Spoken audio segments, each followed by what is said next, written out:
Oke, assalamualaikum. Berjumpa kembali dengan saya Andri. Untuk hari ini saya akan membahas materi kelas 12 mengenai medan magnet. Nah, mungkin pelajaran ini sudah pernah kamu pelajari di SMP, cuman untuk yang sekarang kita lebih ke kuantitatifnya atau perhitungannya untuk medan magnet. Oke, pertama kita definisikan dulu apa sih yang dimaksud dengan medan magnet itu. Medan magnet secara fisika diartikan sebagai daerah di sekitar magnet yang masih dipengaruhi oleh gaya magnet. Ini adalah definisi dari medan magnet. Jadi daerah di sekitar magnet yang masih dipengaruhi oleh gaya magnet. Medan magnet itu digambarkan berupa garis-garis yang keluar dari kutub utara dan masuk ke kutub selatan seperti yang digambarkan di slide ini. Ya, jadi makin banyak garis-garis yang keluar dari kutub utara dan masuk ke kutub selatan, maka menandakan kekuatan medan magnetnya makin besar. Nah, perlu diperhatikan garis-garis medan magnet ini tidak pernah berpotongan satu sama lain ya. Jadi dia tidak pernah berpotongan. Semakin rapat garis gaya medan magnetnya menunjukkan kekuatan medan magnetnya akan makin besar. Nah, untuk di SMA ini yang akan kita pelajari mengenai materi medan magnet adalah yang pertama, medan magnet pada kawat lurus berarus. Nah, di sini digambarkan misalkan kamu punya sebuah kawat. Kawatnya ini dikasih arus arahnya ke atas seperti gambar yang ada di sini. Bagaimana bentuk medan magnetnya? Medan magnetnya nanti digambarkan seperti ini. Dia berputar mengelilingi kawat lurus berarus seperti ini. Jadi ketika ada kawat lurus kemudian dikasih arus, maka di sekitar kawat lurus ini akan timbul yang namanya medan magnet yang digambarkan seperti ini arahnya. Arah medan magnet ini bisa kita tentukan dengan menggunakan aturan tangan kanan. Nah, nanti akan dijelaskan kemudian untuk menentukan arah dari medan magnetnya. Nah, misalkan di sekitar kawat lurus ini ada sebuah titik, katakanlah titik P. Jaraknya terhadap kawat lurus adalah A. Kekuatan medan magnetnya ini bisa dihitung menggunakan persamaan B sama dengan mu 0 dikali I per 2 pi A. Dengan mu 0 ini adalah tetapan permeabilitas medan magnet, nilainya selalu 4pi kali 10 pangkat min 7. Ya, saya ulangi, mu 0 sama dengan 4pi kali 10 pangkat min 7. I-nya adalah kuat arus listrik, satuannya ampere. A-nya adalah jarak, ya, jarak dari titik yang ditinjau sampai dengan kawat lurus berarusnya, satuannya dalam meter. Nah, digambarkan seperti ini juga ya. Ini ada arus ke arah kanan, kawat dikasih arus, dan di sini ada titik, titiknya titik A. Berapa kekuatan medan magnetnya dihitung pakai rumus ini. Kemudian, bagaimana kita menentukan arah dari medan magnet? Sebelum kita menentukan arah dari medan magnet, kita buat perjanjian tanda terlebih dahulu. Bagaimana perjanjiannya? Ini saya buat seperti ini. Kalau ada tanda silang, itu artinya arah medan magnetnya masuk ke bidang gambar. Kalau tandanya silang. Kalau tandanya titik seperti ini, berarti arah medan magnetnya keluar dari bidang gambar. Ya. Untuk lebih mudahnya, saya kasih contohnya nanti di sini. Untuk menentukan arah dari medan magnet, kita menggunakan aturan tangan kanan. Nah, gambar tangan kanannya seperti ini. Ya, ini kamu pakai tangan kanan, jangan tangan kiri, harus tangan kanan. Dengan aturan ibu jari atau jempol itu menandakan arah arus, ya. Jadi ibu jari atau jempol itu menandakan arah arus listrik. Sedangkan empat jari tangan kita itu menandakan arah medan magnetnya atau B.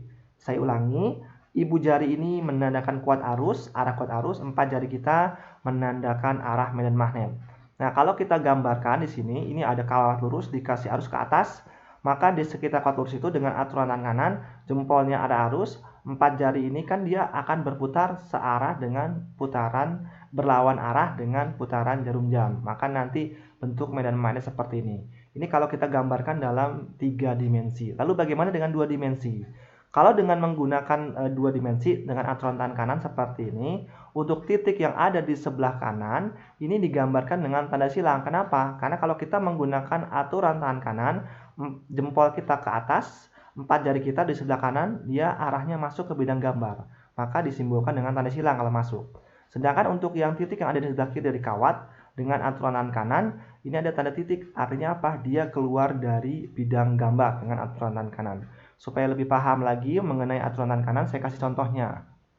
Seperti ini. Ini ada tangan kanan saya ya.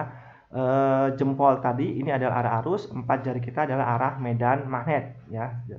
Nah, di sini awalnya ada arus, ada kawat dikasih arah ke kanan, arah arusnya dikasih arus dengan arah ke kanan. Di atas kawat ada titik A, di bawah kawat ada titik B. Kamu diminta menentukan kemana arah medan magnet di titik A dan juga di titik B. Untuk titik A, bisa dilihat ya titik A, dengan menggunakan aturan tangan kanan, jempolnya itu kan ke arah kanan, karena tadi dari gambar arusnya ke arah kanan. Berarti kan 4 jari kita terhadap titik A itu arahnya keluar. Sehingga karena dia keluar, maka ini digambarkan dengan tanda titik. Berarti dia keluar dari bidang gambar. Lalu bagaimana dengan yang posisinya di bawah titik B? Dengan aturan tangan kanan, maka akan dibikin tangan kanan seperti ini.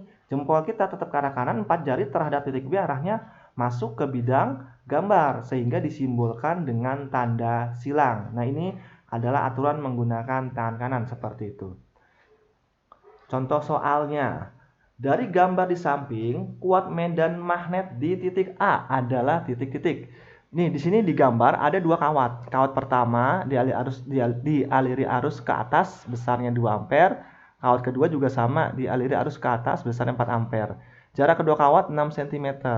Nah, di antara kedua kawat ini ada titik, namanya titik A. Jarak titik A ke kawat pertama adalah 2 cm. Berapa kekuatan medan magnet di titik A? Langkah pertama untuk menentukan kekuatan medan magnet, ini kan dua-duanya kawat lurus berarus. Di sini karena dia kawat lurus, nanti pakai rumusnya μ0 dikali I per 2 pi A, sesuai rumus yang tadi dikasih sebelumnya. Nah, pertama bagaimana? Tentukan dulu arah medan magnet di titik A oleh kawat 1 dan oleh kawat kedua. Oleh kawat 1 dengan menggunakan aturan tangan kanan untuk arah arusnya ke atas, jadi jempol kita ke atas, 4 jari kita terhadap titik A adalah masuk ke bidang gambar, sehingga disimbolkan dengan tanda silang B1-nya.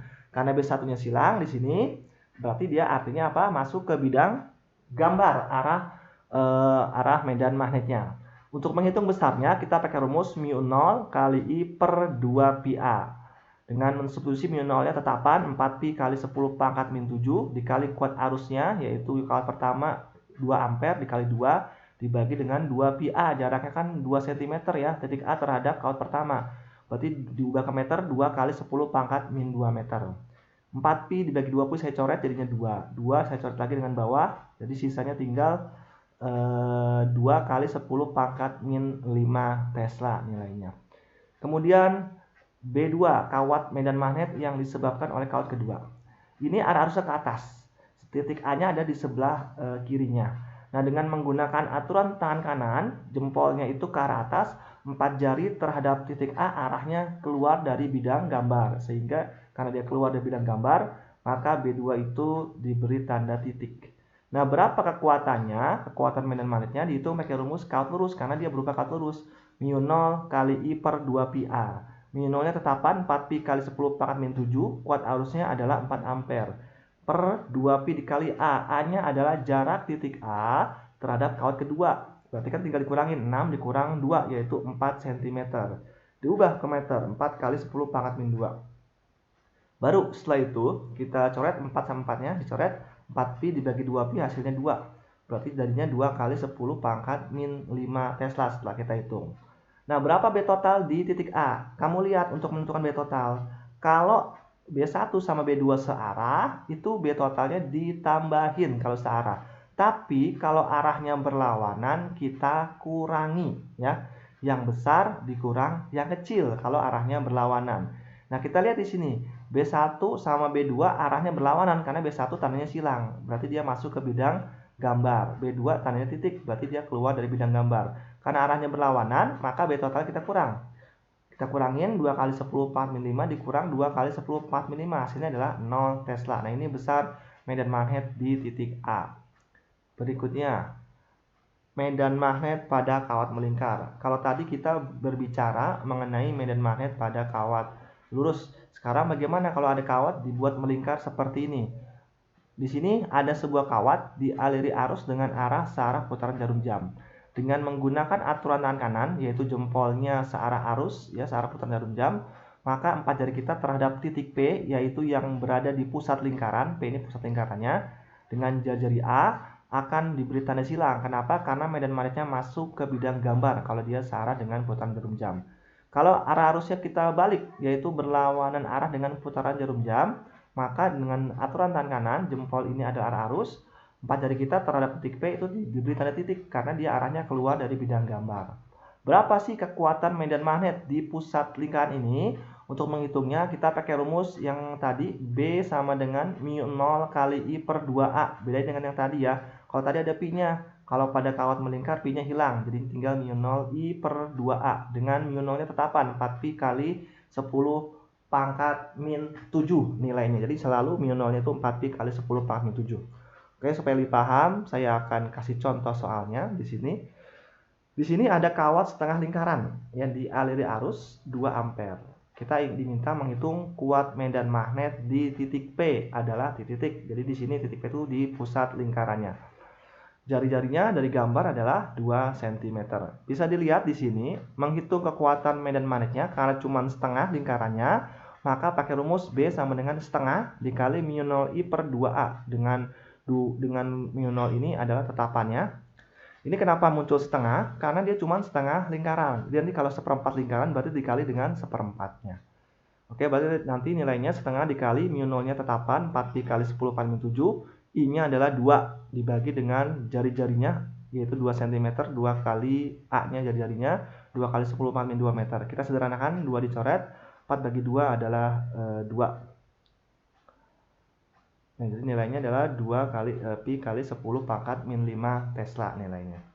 Ya, 2 dicoret sama setengah, jadi habis seperti itu. Kemudian kita masuk ke medan magnet pada selenoida. Selenoida itu apa? Secara fisika, selenoida itu diartikan sebagai kumparan atau lilitan kawat berarus. Jadi kalau ada kawat berarus dibuat melilit seperti ini dinamakan dengan selenoida atau kumparan. Nah, bagaimana bentuk medan magnetnya? Bentuk medan magnetnya pada selenoida itu digambarkan seperti gambar slide ini. Jadi ada arah arus, di dalam selenoida itu timbul medan magnet, tetapi di luarnya tidak ada medan magnetnya, ya, di luar dari selenoida ini. Nah, biasanya di soal-soal pada selenoida yang sering ditanyakan itu adalah kekuatan medan magnetnya. Kekuatan medan magnetnya itu ada yang di tengah, ada yang di ujung. Kalau dia di tengah atau di pusat selenoida, menghitung kekuatan medan magnetnya pakai rumus B sama dengan mu0 kali N kali I per L. Dengan B-nya adalah medan magnet, mu0-nya tetapan 4pi kali 10 pangkat min 7. N besar, ini N besar adalah jumlah lilitan. Jadi jumlah lilitannya nanti akan disebutkan di soal. I-nya adalah kuat arus, L itu apa? Panjang dari kumparan, dari sini sampai sini itu panjang kumparannya nilainya. Sedangkan kekuatan medan magnet di ujung selenoida itu dirumuskan dengan rumus B sama dengan mu0 Ni per 2L. Jadi separohnya daripada di ujung nilainya. Dengan N-nya tadi sudah dijelaskan ya, N itu adalah jumlah lilitan, mu0-nya adalah 4pi kali 10 pangkat min 7, L panjang selenoida, I-nya kuat arus. Perlu diingat, kekuatan medan magnet pada selenoida terbesar itu adanya di tengah karena nilainya penuh. Sedangkan kalau di ujung cuma separohnya. Jadi makin ke ujung, kekuatan medan magnetnya akan semakin kecil. Berikutnya, contohnya. Sebuah selenoida panjang 2 meter dengan lilitan 800 litan dan jari-jari 2 cm. Bila selenoida itu dialiri arus sebesar 0,5 ampere, tentukan induksi magnet pada ujung selenoida. Nah, untuk menghitung berapa kekuatan medan magnet pada selenoida, ini langkahnya. Pertama adalah karena ini kan selenoida dan yang ditanya ini kekuatan medan magnet di ujung selenoida. Ini adalah soal Eptanas tahun 1988, saya kutip di sini. Rumusnya untuk menghitung kekuatan medan magnet di ujung selenoida itu pakai rumus B sama dengan mu 0 Ni per 2L, sesuai dengan saya kasih tadi ya rumusnya.